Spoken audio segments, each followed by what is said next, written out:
Let's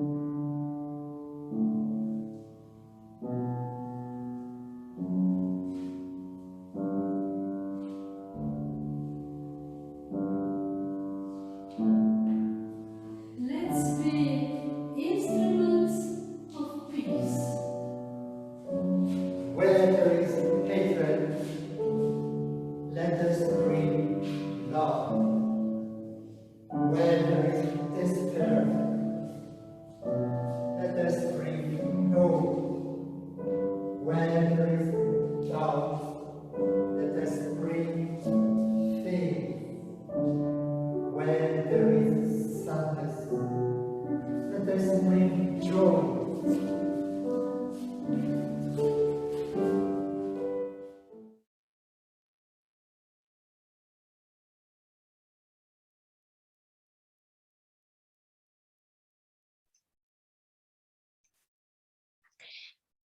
Welcome everyone to our monthly live at Be Infinite. My name is Shabnam Abgari, and together with Nagin Karasani, we are your hosts today.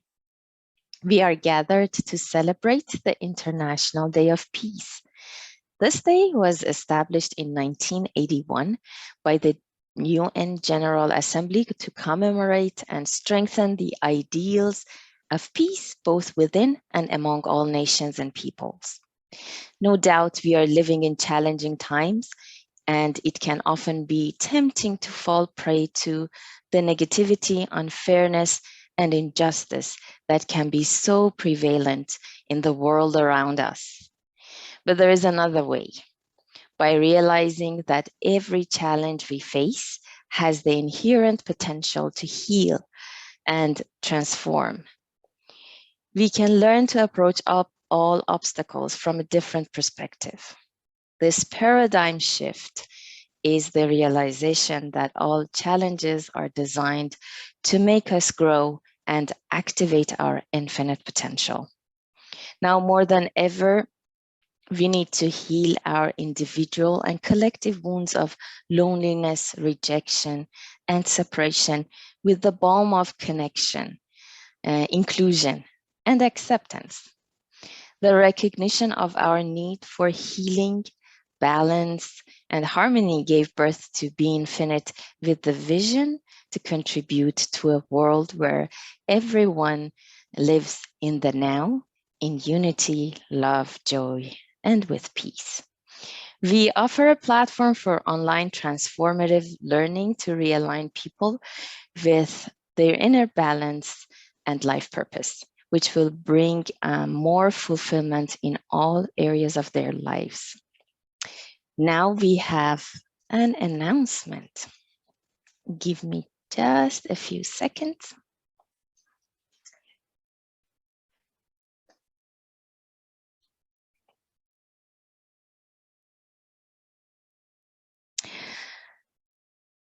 We would also like,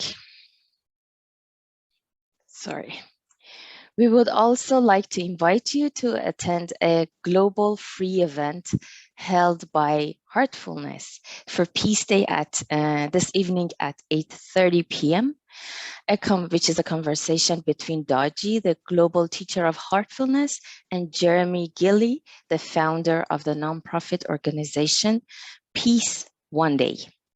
This conversation is followed by a universal meditation for peace at 9 p.m. local time at any location all over the globe. You can register and join the event at a link that you can see on the image that I have shared, or we will share the more information about this event a bit later during our program.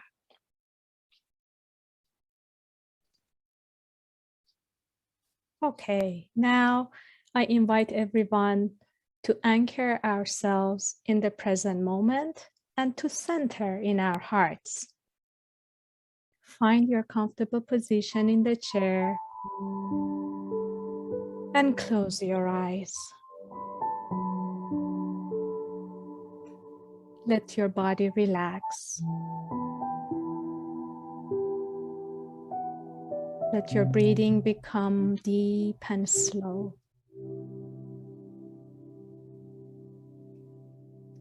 move your attention to your heart. Breathe from your heart.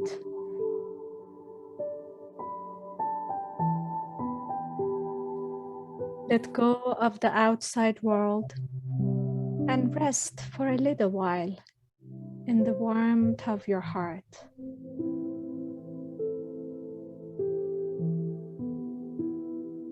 Remain still and quiet in the center of your chest. Go deeper into this space of awareness you have within. Feel your connection with everyone and everything.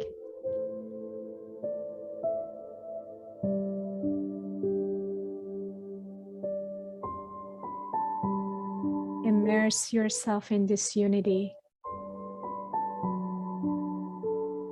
Feel the sense of calm and peace that results from this connection.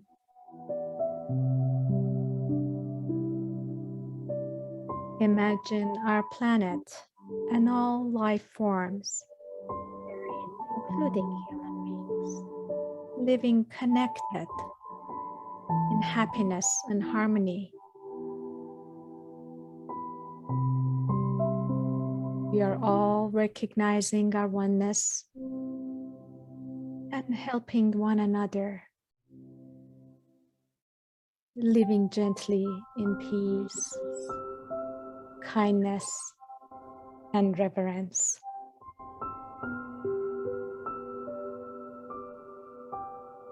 Stay connected to your heart and to the hearts of all, immersed in peace.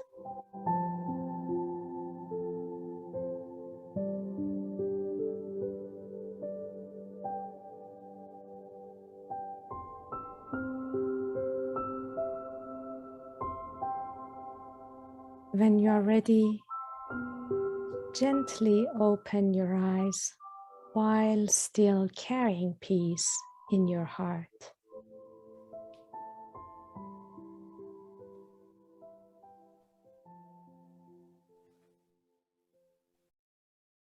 Beautiful. Now we are ready to start our conversation. Peace Day provides globally a shared date for all humanity to commit to peace above all differences and to contribute to building a culture of peace. Today we are here in conversation with Glenda Mattinson, who will guide us in learning about nonviolent communication, known as NVC, a process that was created by Marshall Rosenberg for supporting partnership and resolving conflicts within ourselves, in relationships, and in society. This process is also one of the pillars in heartful communication, along with working on subtler level of communication. For more than 20 years, Glenda has been helping people to make collaborative decisions and resolve issues peacefully at work and at home. She has a master's in applied psychology and is an internationally certified trainer, coach, and mediator in nonviolent communication. So please join me in welcoming Glenda Mattinson. Hi, Glenda. Hello, Nagin. Thank you for making the time to join us today. Thank you for the opportunity. Wonderful. Now, a little bit on how our session unfolds today. We start the session with learning more about Glenda's journey and work. Then we move on to interactive segment of the program where Glenda shows us a step-by-step process for finding inner peace in difficult situations. As we go along, please feel free to send us your questions and comments, and we'll take time at the end to address them. So Glenda, please tell our audience a bit about your journey that brought you here. Well, I really value positive and peaceful relationships in life and work. But I noticed that periodically I would say something I thought was fine, and the other person would react with anger or some other negative emotion. And sometimes that really hurt our relationship long term. So I wanted to understand what I could do differently so this wouldn't happen. And I studied everything I thought would help, from psychology and leadership to coaching and NVC. And I discovered that more than 90% of what people were hearing from me came from my nonverbal communication, body language, tone of voice, facial expressions. And I learned that nonverbal communication was the direct result of how I was feeling and what I was thinking. So if I wanted more peace in my relationships, I needed to do three things. First, to notice when I was not feeling peaceful, because that would be immediately evident to everybody around me. And when that happened, how to shift my feelings so I was fully at peace with the situation. And then thirdly, how to structure conversations, what I said, when I said it, and how I said it, to avoid stimulating negative emotion in others. And if they were already feeling negative emotion, how to help them restore peace within themselves, so we could resolve our differences peacefully. Today, I'll introduce you to the process I use and help clients use to find peace in any situation. And then next time, we'll talk about how to help other people shift to feeling peaceful. So now I get to share the fun part. Not talk about myself, but talk about what I find so helpful.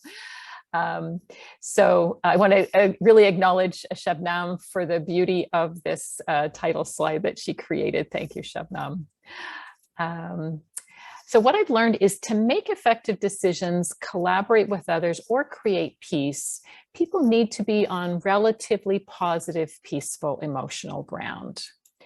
But whenever someone's feeling negative emotions, I kind of use this metaphor, it's like they're in a hole. And the thing that's so unfair about being human is our desire to create change, to make things more peaceful, usually arises when we're not happy about something, which means we're not in the right state to collaborate to create change. It's like, why would the desire to create peace arise only when we're not in a place to be able to create it? It feels unfair, but that seems to be the nature of our human lives. And I've also noticed that anything I say when I'm in that hole of negative emotion is likely to end up with the other person in a hole too. And if we keep talking, we will just keep digging those holes deeper and deeper, making it harder and harder to create the change and the peace that we want.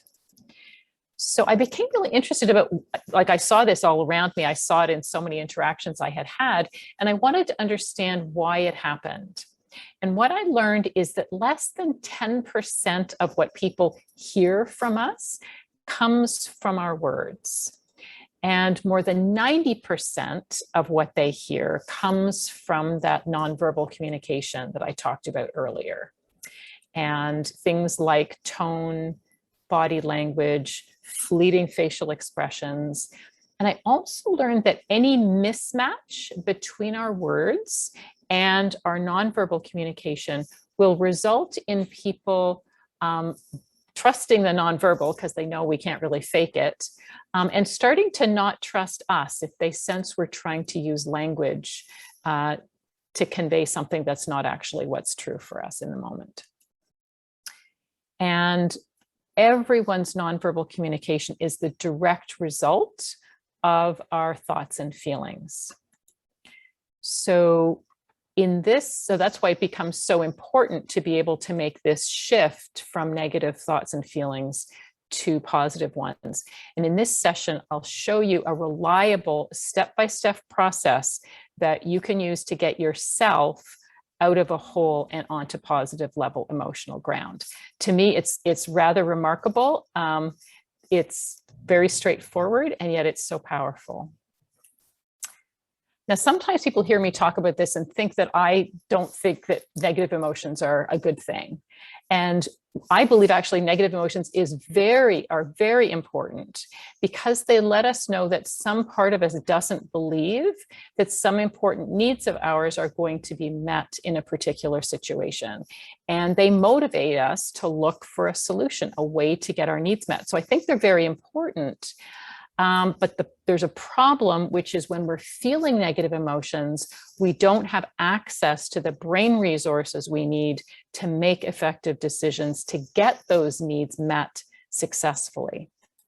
So what we need to do is to take the information being provided by the negative emotion and make it available to the part of our brain that's active when we feel positive emotion, because that's the part that enables us to think creatively and effectively.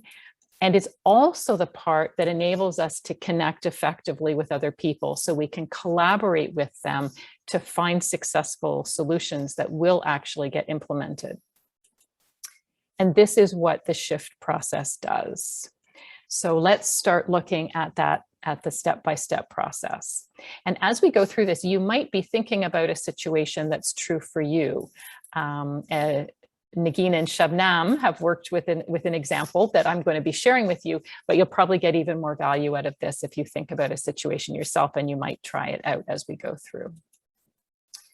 So the first step is an optional one. It can be a great relief to be able to express ourselves fully in whatever language feels right to us when something happens that we don't like about everything that's going on. And so if you're someone who finds that very helpful, you can do it in a journal. Some people really find that very helpful. And many people find even greater relief from being able to express to another person. I have to say, every time I go out to lunch, in a place where there's people from workplaces around, or back in the days when that used to happen more than it does right now, I would hear them often doing that with each other. They would be sharing with people the things about what was not going right for them. And the key caveat that I'll mention is that you don't want to vent to the person or persons who are associated with your negative emotions. At least I actually want to do that when I'm upset. I want to express that to the person who has triggered me.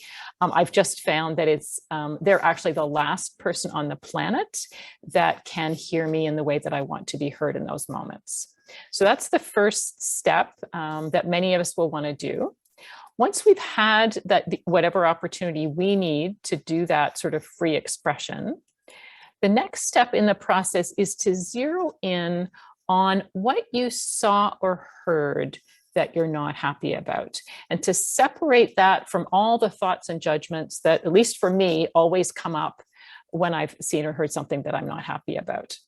And so it's interesting, Nagin and Shabnam both had a similar experience of this that they have shared with me, which is hearing a professor say, no matter how hard you try, you're not going to graduate with this degree.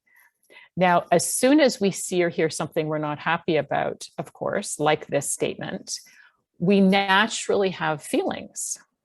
And so NVC uses the energy of how we feel now to help create the transformation. So there's quite an extensive list of feelings at feelings-list.com that I reference pretty consistently when I'm doing this. And I've put a summary of some of those feelings here now. So I invite you just to take a moment and either think about the situation that Nagin and Shabnam shared with me, or think about a situation of your own, and just notice which of these words feel like they represent how you feel now when you remember that situation. I'll give a few seconds for you to just let your eyes flow over the lists.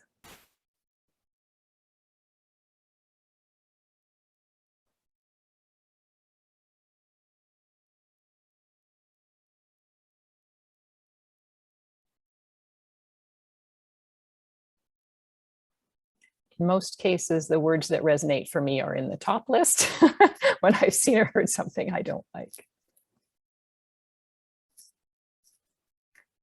So when Negin and Shabnam talked about this, I'm wondering if each of you would be willing to share the words that were true for you when you thought about what that professor said. Negin, would you like to go first? Sure. It felt uneasy and upset. I felt upset. Great. And Shabnam, how about you? Frustrated, puzzled, and doubtful. Great. So I always find this fascinating, exactly the same situation, and two individuals have two individual sets of needs that come up for them when they think about it. And that's one of the things I love about this work. It allows each of us to be the individual that we are and have our own, whatever our response is what we need that response to be. So there's no right or wrong here. It's just, this is how you feel.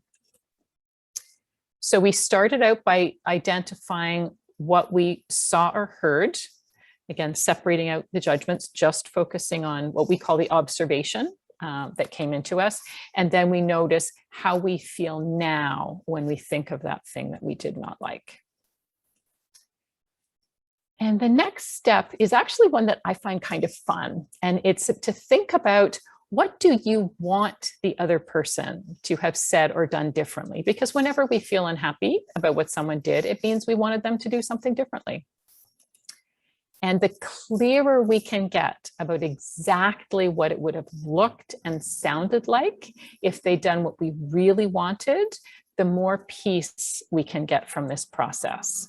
So in this process, I will encourage you, don't try to be realistic. Don't take into account who this person is and what they have said. Imagine you have that magic wand and can have things be exactly the way you want. And so one of the things that I get to do when I work with people on helping them do a shift process is I help them get to raise the bar on what they want. People would often go, well, it would have been okay if he had said, well, you're not doing very well or whatever. But my goal is to help people get to like, what would have had you feel thrilled? And so working with Negin and Shabnam, what we came up with was an acknowledgement that the material in the course is not easy, but you are clearly an intelligent and hardworking woman. You are totally capable of mastering this course and this degree. And I will do whatever I can to assist you. Just let me know when you'd like support. So I don't know about you, but I kind of get goosebumps when I imagine a professor saying that to me when I'm having a challenging time with the course. Exactly, dear Glenda, and that is very inspiring and exciting. Thank you, Shabnam. Now, the thing that I want to acknowledge is that the other person may never do what you want. So I'm not saying just because we imagine it, that's what's going to happen. The power of doing this is just picturing someone doing what you want, shifts the part of your brain that's active from that being under threat protection place to that more expansive, creative, collaborative place. And that's the power of doing that vision. It's also the first step toward creating what you want, but just picturing it actually gives you a lot more power in the situation. And it also gives you important information about what your needs are in the situation, what's important to you. So what do we mean by needs? I use this word called needs. I always think about a plant. Typically, it's a yellow daffodil. And not being a botanist, when I think about what does the plant need, I think, well, it needs light, such as from the sun. It needs water, such as from rain, and it needs nutrients from the soil. And when it gets all of those in the balance that it needs, it can grow and thrive and bring its beauty to the planet. And I believe that's true for us as human beings as well. When our needs are met, we can bring our beautiful and individual and unique gifts to the world where they are so much needed. And so by needs, what I mean is what we need to thrive. Now, what's interesting, this is a vocabulary that most of us don't actually learn. And so there's another list at leads-lip.org. list, needs-list.com, that you can go to that has a complete picture, or at least a picture. And I've extracted some of those key needs here. So I invite you to kind of let your eyes drift over the list, see which ones, you know, you see those words and you go, oh yes, I love it when that need is met. So as you're reading over the list, Shabnam, I'm going to invite you to name 2 or 3 needs that you're just delighted to see are on this list because you love it when they're met. Appreciation, recognition, inclusion, and empathy. Beautiful, thank you. And Negin, how about you? What are 2 or 3 words that you love seeing on this list? Aliveness, harmony, and ease. Beautiful.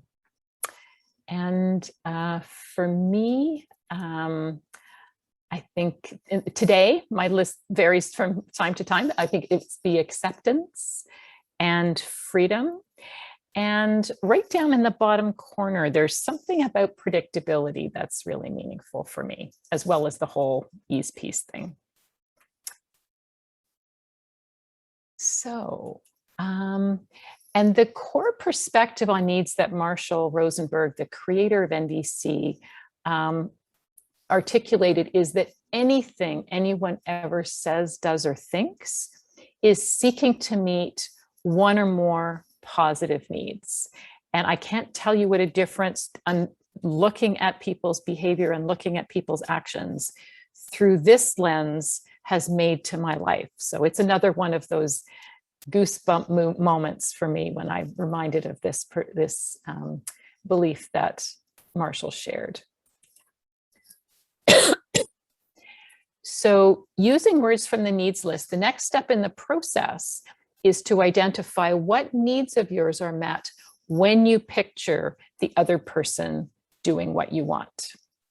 So again, a reminder here of what Shabnam and Negin wanted the professor to say. And these are some of the needs that the 2 of them shared. So Shabnam, I'd love for you to go first and share. So when you think of the professor saying that wonderful phrase, what needs of yours are met? So I would say inspiration, empowerment, inclusion, connection, caring, and clarity. Beautiful, thank you. And Negin, how about you? For me, also caring and connection, sense of safety, and inspiration and empowerment.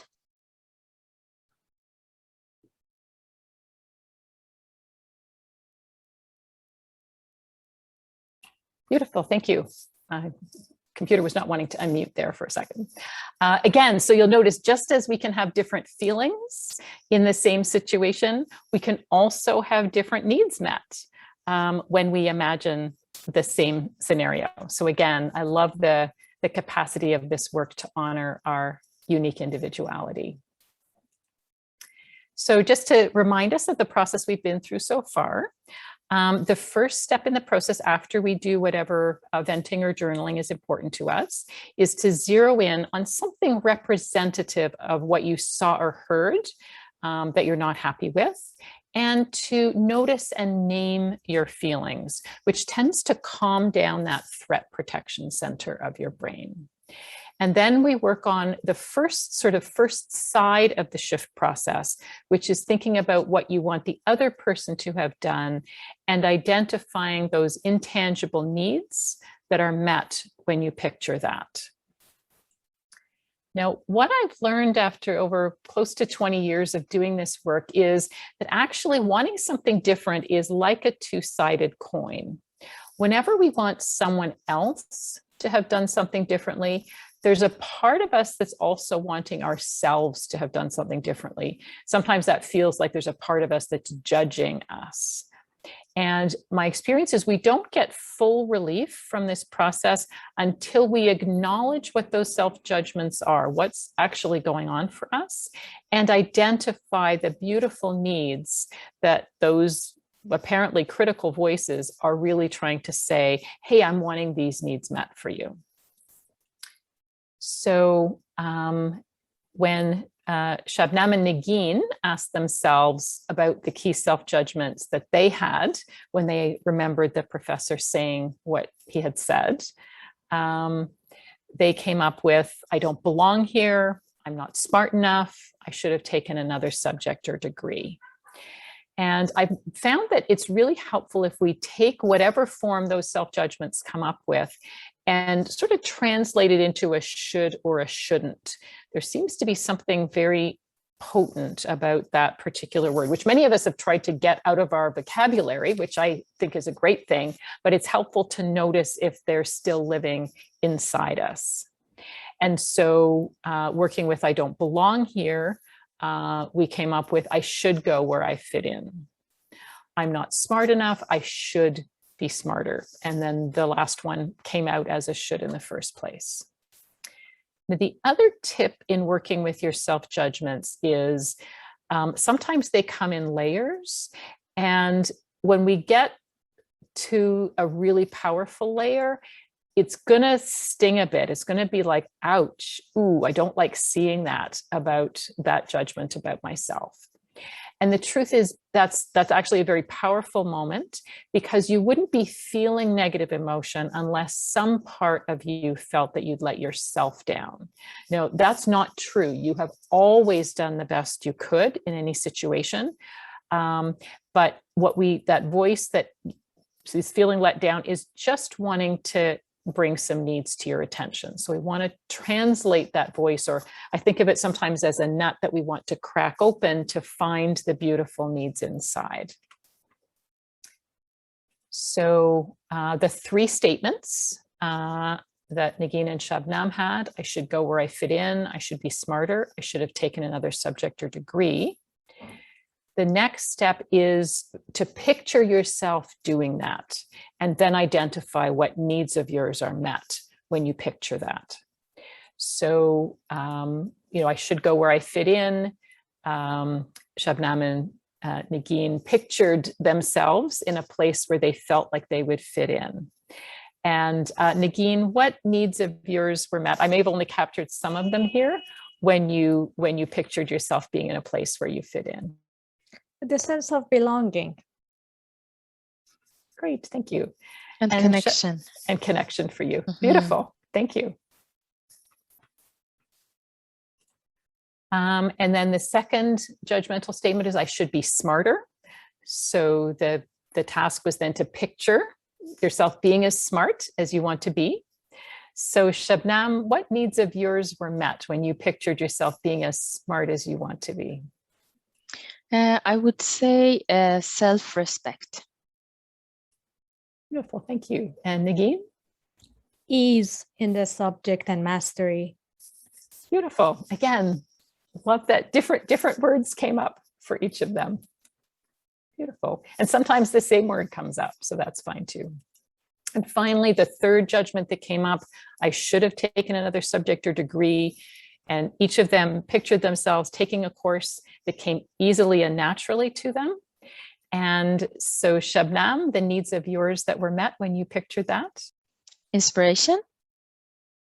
And Negin? Aliveness and pleasure. Beautiful. Ooh, I get goosebumps. I just love needs words. I just think they are so cool. So I love hearing what needs are alive for people when they picture certain things. So again, doing a bit of a summary, we start again with what you saw or heard, kind of the external experience, and then you go to the internal experience, how you felt when how you feel now when you remember that. The one side of the shift process, picturing what you want the other person to have done with that magic wand, and the needs met when you picture that. And then going to the other side of that wanting something different coin, recognizing your own self-judgments. I wish we could go directly to what we want ourselves to do, but we so often need to hear the critical voices in their original language, and then translate that to the picture of what that voice wishes you had done, and recognizing the needs met when you picture that. And again, I always like to have a magic wand at hand when I do that. I can, all the things that I may have had a long history of me doing, I can change that with the wave of a wand.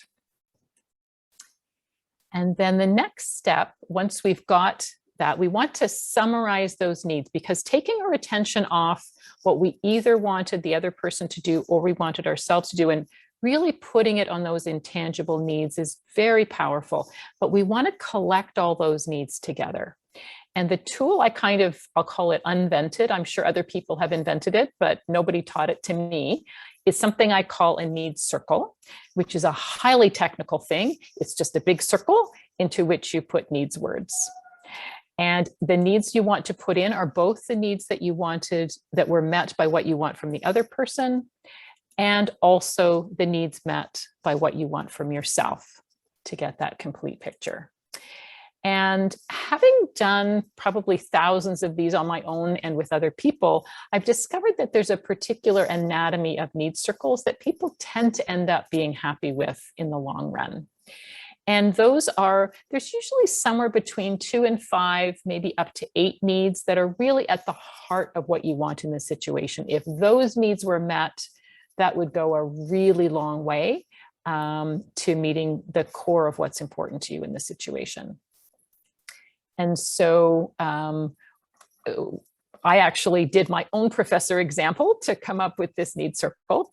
And what came up for me about what belonged in the center was belonging and caring, a sense of safety, my own self-worth, and feeling supported. So those were the needs that were in the center for me. And obviously Negin and Shabnam's would look slightly different. And then once we've got the needs that are at the heart, I think of the other needs that we came up with kind of like supporting cast. They kind of help support the needs in the center in being met. And so this is again, my professor example, where you'll notice I had inspiration was one of the supporting cast, that, and then down at the bottom, that self-empowerment, aliveness, pleasure kind of cluster. And on the left-hand side was that acceptance, connection, empathy, and inclusion felt to me like they kind of belonged in a cluster.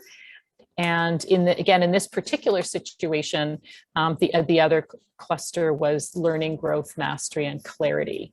So I find I have a different needs circle in every situation. And yet there are often many of the same words that reoccur, but they get combined in different ways. So just like every person is different, my experience, every needs circle is also different. So we've gone through the process. Now the question is, are we fully shifted?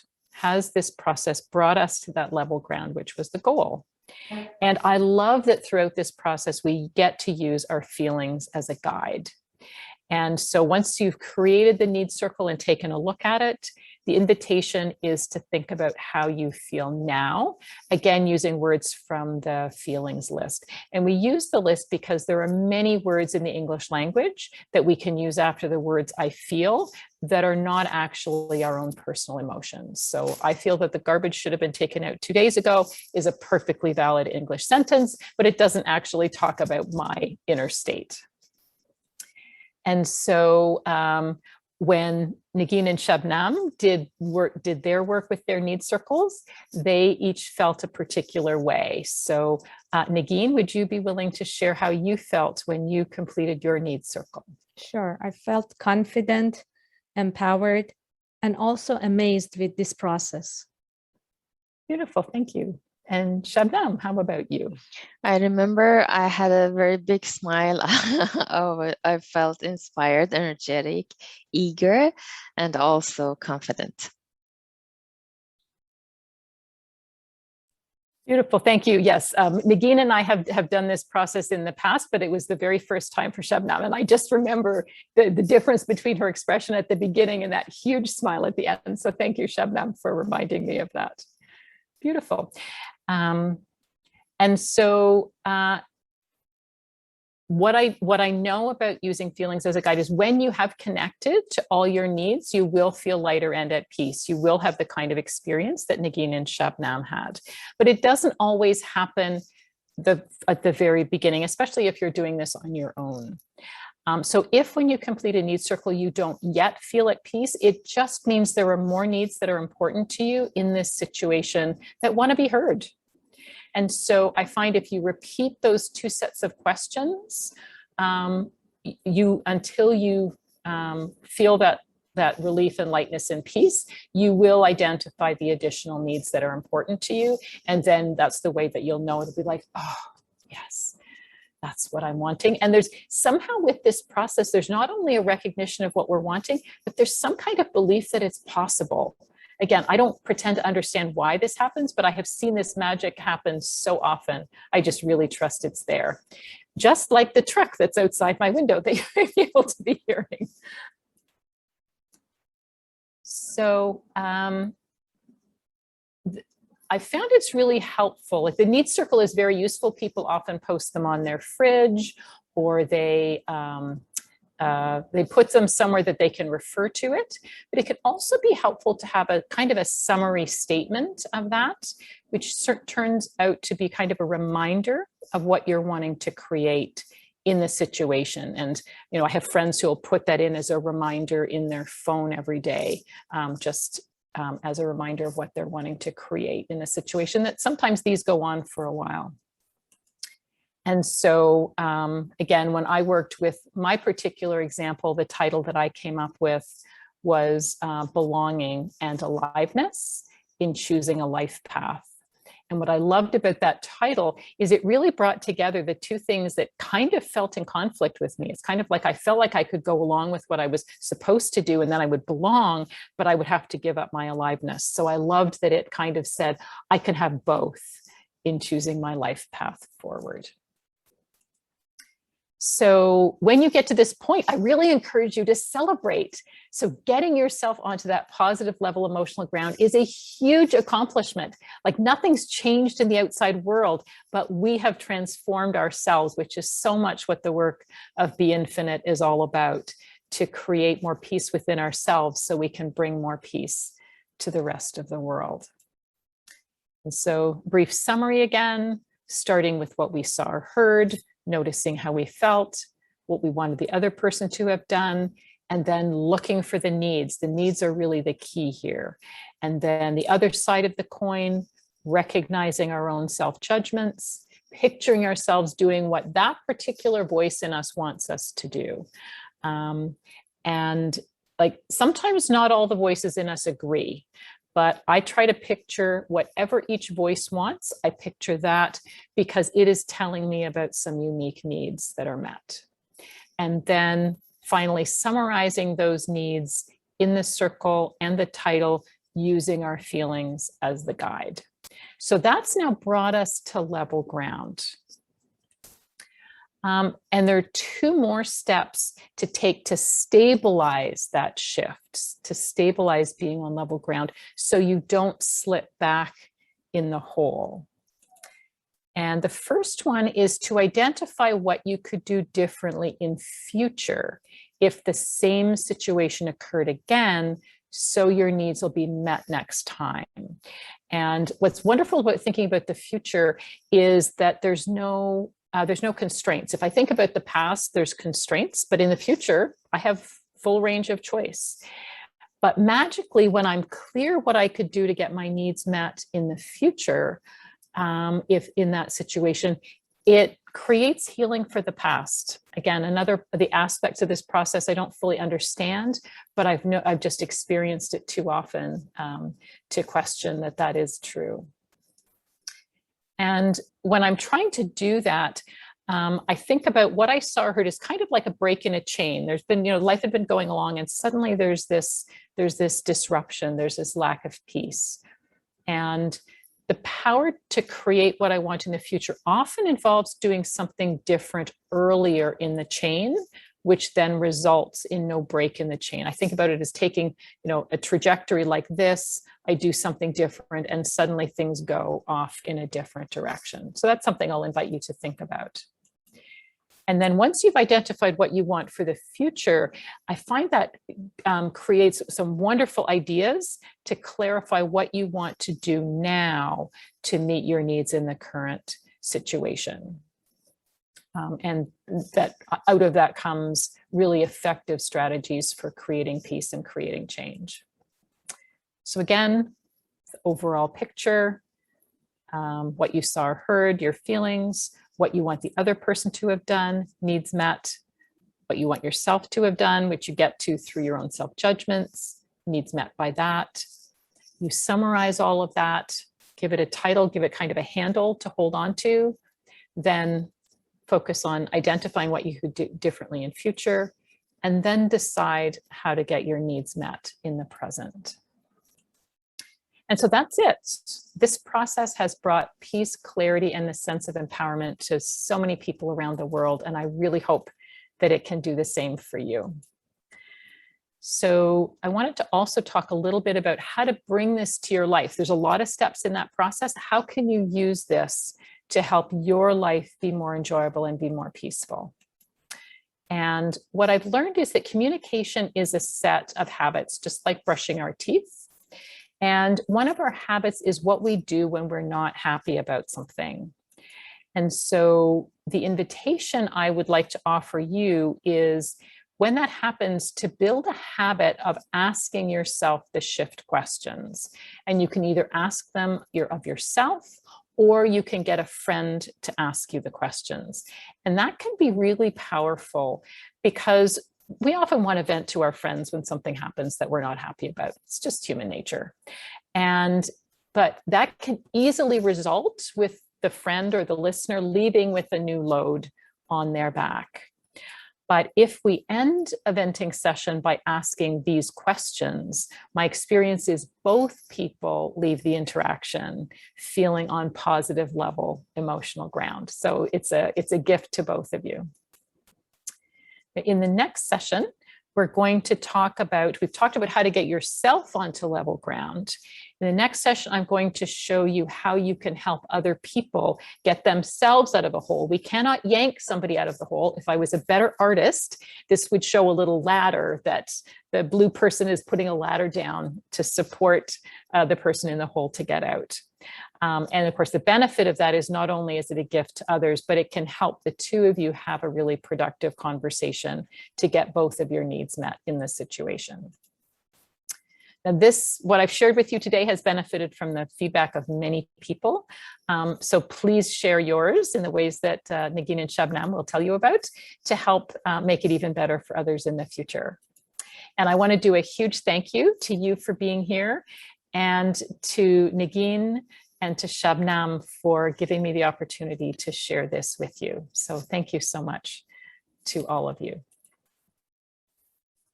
Thank you so much, dear Glenda. This was very helpful for me, and I'm so glad that I have this as yet another valuable tool in my toolbox to go to whenever I need. And I'm sure that our audience will benefit a lot from this empowering technique. Thank you so much for sharing. And now we have a few minutes for Q&A. Please feel free to post your questions in the comment section of the live video on Facebook, and I am going to pick them and read them out loud so that Glenda can answer them. And also you can leave your comments and feedback in the comment section of the video. For now, I have received one question, so let's get warmed up with that. In a heated and confronting situation, how can we go through all these steps that you mentioned? That is a great question. And the answer is, I don't think most of us can. With a lot of experience, you can do it, but right off the bat, it's not going to be realistic. So actually there's another technique I teach, which is what do you do when you get triggered in a situation to buy you the time to do the shift so you don't dig both of you deeper in the hole, and so that you can have a productive conversation. And I will actually also include that in our next session. What do you do in the moment if you find yourself triggered? Thank you, dear Glenda. And now the second question is, can nonviolent communication help to to revive lost relationships? Yes, it can. And this time I'm getting pricking of tears behind my eyes, remembering the relationships that I have helped revive, the quality of connection and often of love that seem to be lost. And in my experience, there's several steps in the process. One is learning ways to communicate when we would like something to be different, that are more likely to be received in a positive way, to create collaboration. So that's one part, is learning the skills to help things go more easily in the future. And those skills can also help us then do the second part, which is there needs to be some healing about the past. There needs to be some understanding about the needs that were not met. There needs to be some compassion, some empathy, and often by strategizing about how everyone's needs could have been met. Again, that's a way that we create healing for the past. So between those two, plus of course, the skill of appreciation, recognizing what there is to appreciate and practicing that. In my experience, it's often not that the sort of love or positivity has been lost, but it's kind of like it's a sun that's behind a cloud bank. And so these tools help to burn off the cloud bank so that the sun of the relationship can be revived. Very well said. Thank you. How can I manage my anger in a triggering situation?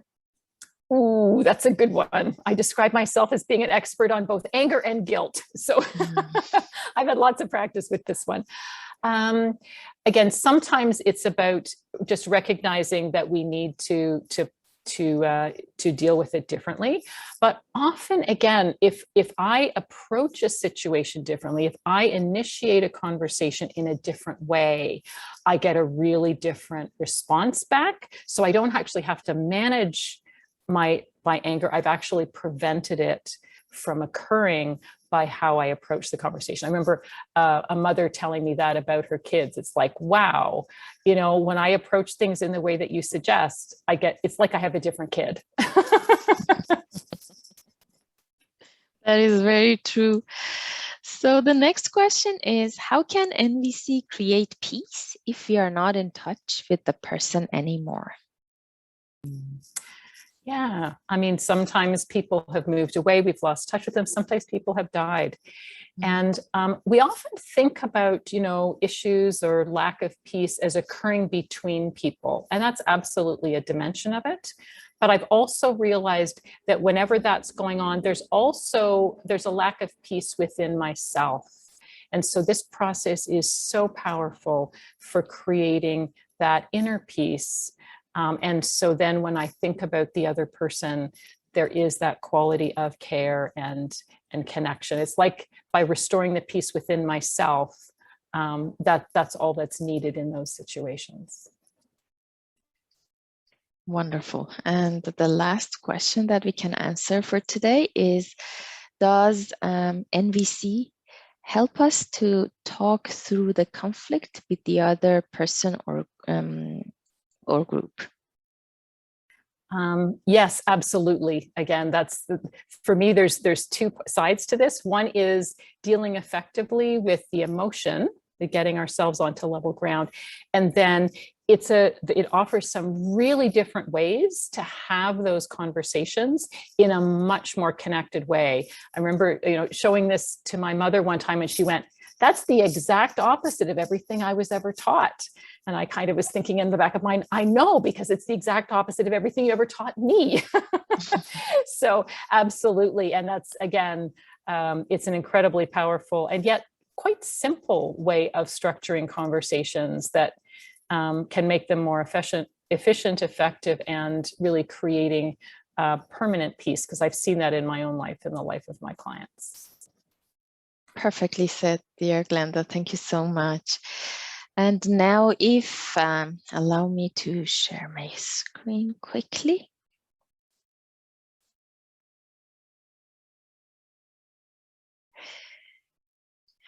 And now, if any of you are inspired to know more about Glenda, this is more information on how to contact her, and there's also Be Infinite's contact information included. You can also see the Heartfulness events information on the slide for the peace meditation that is happening this evening.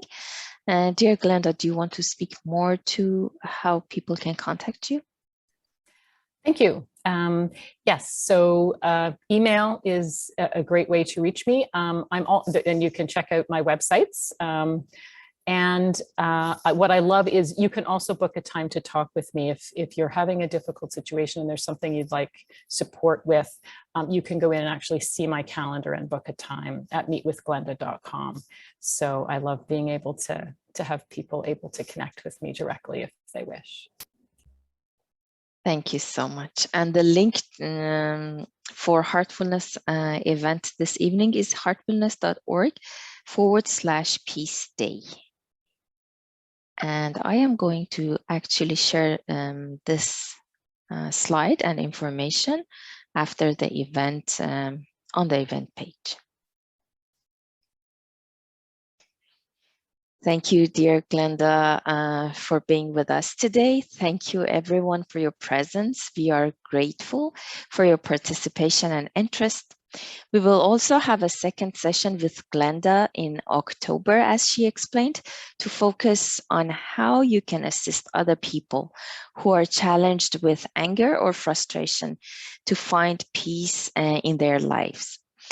So we are also planning to add NVC programs to our platform in the near future. And to know more, you can follow us on Facebook, LinkedIn, and Instagram, and also subscribe to our newsletter. Thank you so much, everyone. Goodbye, and have a great rest of the day.